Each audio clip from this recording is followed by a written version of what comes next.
A Europa tem estado a discutir muito questões africanas, nomeadamente relacionadas com as migrações, sem necessariamente consultar os africanos. Portanto, isso tem que mudar um pouco de rumo.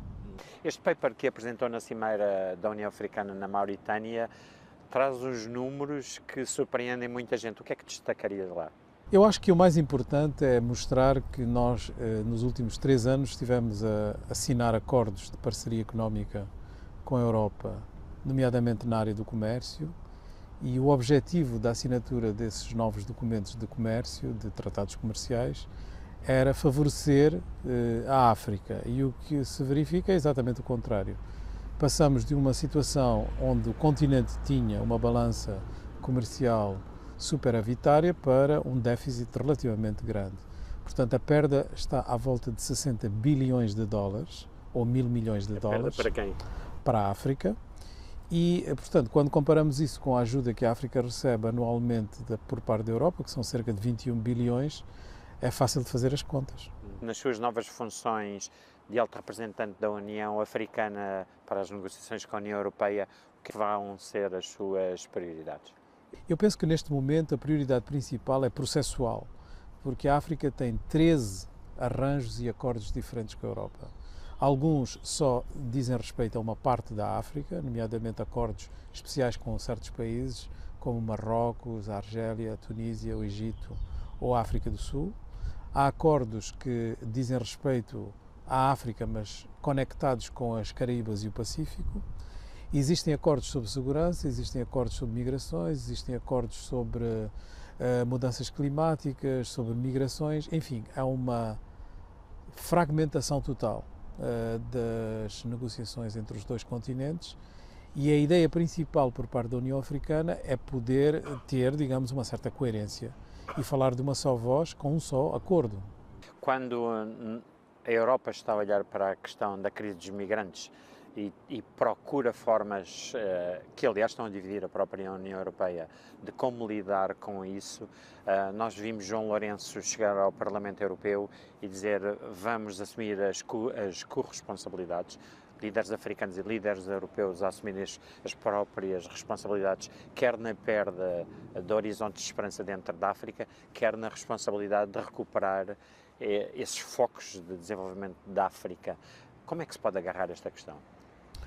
Bom, em primeiro lugar é preciso dizer que, como bem sublinhou o Presidente João Lourenço, há culpas no cartório por parte dos líderes africanos e dos regimes africanos que não criaram oportunidades para que as pessoas, enfim, se sintam mais à vontade nos seus países. Mas, dito isto, é preciso olhar um pouco para as dimensões macro do problema. O número de migrantes africanos para fora do continente é relativamente pequeno. Portanto, as pessoas primeiro preocupam-se em arranjar oportunidades em países vizinhos, países mais desenvolvidos dentro da própria África, e só, digamos, uma parte residual tenta a sua sorte fora do continente. Quando nós vemos a situação da mobilidade humana a nível mundial, e as estatísticas são das Nações Unidas, o número de migrantes europeus fora da Europa é de 68 milhões e o número de imigrantes africanos fora da África é de 35 milhões. Portanto, há muito mais imigrantes europeus do que africanos. O que começa a ser problemático é que tipo de imigrantes é de que se está a falar, não é? Está-se a falar de imigrantes com capacidades técnicas, bem formados, que podem encontrar empregos estáveis, ou está-se a falar, por exemplo, das pessoas que são vítimas do tráfico humano? E aí é que começa a haver, digamos, a necessidade de uma concertação entre os dois continentes para que se possam encontrar soluções que permitam a imigração legal quando ela se justifique e é necessária, e com os déficits demográficos na Europa há uma necessidade de mão de obra jovem para certo tipo de tarefas, e também evitar que, portanto, as pessoas façam disso uma espécie de candonga, uma espécie de violação completa de dignidade, de direitos, que é o que os principais traficantes de toda a espécie estão a fazer, tanto no Saara como no Mediterrâneo. E, portanto, nós temos que pôr cobro a isso, e não pode ser uma tarefa em que a África aparece como a única que tem culpas no cartório. A África tem estado a exportar quadros de grande qualidade, praticamente para todo o mundo, e que poderiam reverter em benefício do próprio continente. Essa também terá de ser uma estratégia do continente africano? Eu penso que sim. É fácil de ver porque é que a África continua a ser mais o continente das potencialidades do que o continente do real. Isso tem a ver com a forma como o sistema internacional também lida com aquilo que são as riquezas africanas, que são nomeadamente as riquezas naturais, que são desvalorizadas nas transações que o continente tem com o exterior.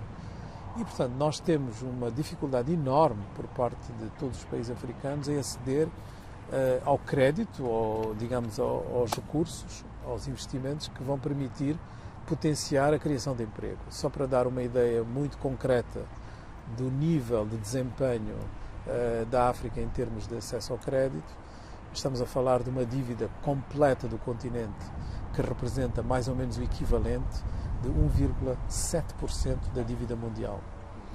E um país como a Dinamarca tem 1,7% da dívida mundial.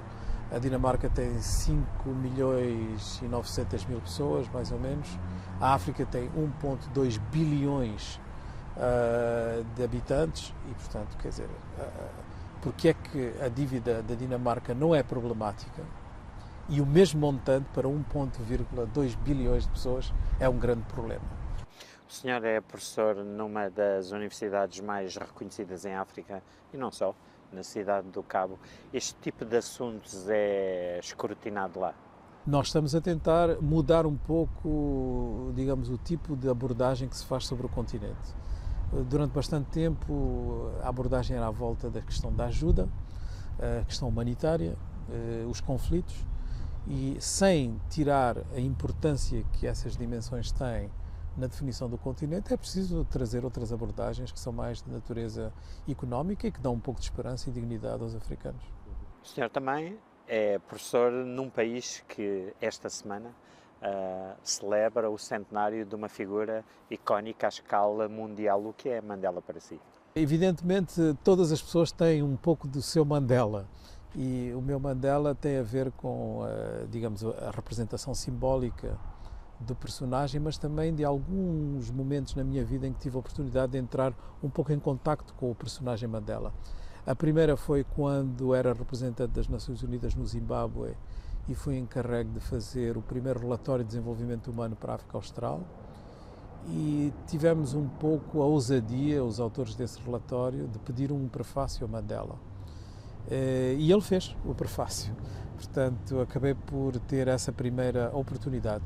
A segunda, evidentemente, vem das relações próximas que tenho com Graça Machel e o facto de ela ter sido muito generosa ao longo da minha carreira. E a terceira foi o próprio funeral do Mandela, onde eu tive a oportunidade de ser convidado especial da família para assistir às últimas celebrações do personagem e ser uma das poucas pessoas que teve acesso, inclusive, à campa e de poder deitar um pouco de areia no caixão do Mandela. Foram cerca de 40 pessoas que tiveram essa oportunidade. E parece assim um facto muito pessoal, mas que não tem nada de trivial, porque, como se pode imaginar, num momento desses, eu imaginava que todas as pessoas que conhecia gostariam de estar presentes para poder celebrar. E, portanto, se encarna, de uma certa forma, um coletivo naquele gesto. E acho que Mandela marcou a África do Sul, mas marcou sobretudo o mundo, por ser uma pessoa com características éticas para além do comum e, portanto, durante bastante tempo continuará a influenciar os nossos debates. Duas das figuras mais próximas dele, que estiveram recentemente em Portugal, Tchelo Atang, o presidente da Fundação Mandela, e Mac Maharaj, um dos seus companheiros de prisão, biógrafo de Mandela, destacaram dois pontos da vida dele. O exemplo de dignidade humana e o outro, a esperança que ele semeava em todos à sua volta. O que é que ele deixa em semente dentro de si como responsável? Ele deixa sobretudo a ideia de que nós precisamos de ter uma grande atenção ao respeito da diversidade. E, portanto, este é um problema fundamental para a África. As pessoas pensam que, às vezes, as dificuldades da diversidade ou da aceitação dela têm mais a ver com tolerância religiosa em alguns países, e noutros tolerância racial. Mas também há a dimensão de tolerância de género, tolerância a diferentes tipos de expressão identitária, tem muito a ver também com a tolerância étnica. E, portanto, esta ausência de tolerância leva a que todos os processos democráticos nos falhem. Portanto, não vale a pena ter eleições se aquele que ganha não respeita a diversidade do país que vai governar. E, portanto, Mandela foi um dos poucos que viu nesta questão da diversidade um elemento maior para a construção democrática no continente. Um pouco aquela mensagem sobre os tão fortes quanto os mais frágeis em redor de nós. Exatamente.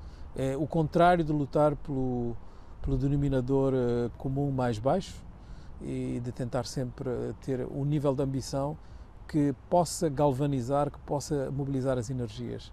A famosa frase de Mandela, não é? Tudo parece impossível até ser feito. Obrigado. Obrigado.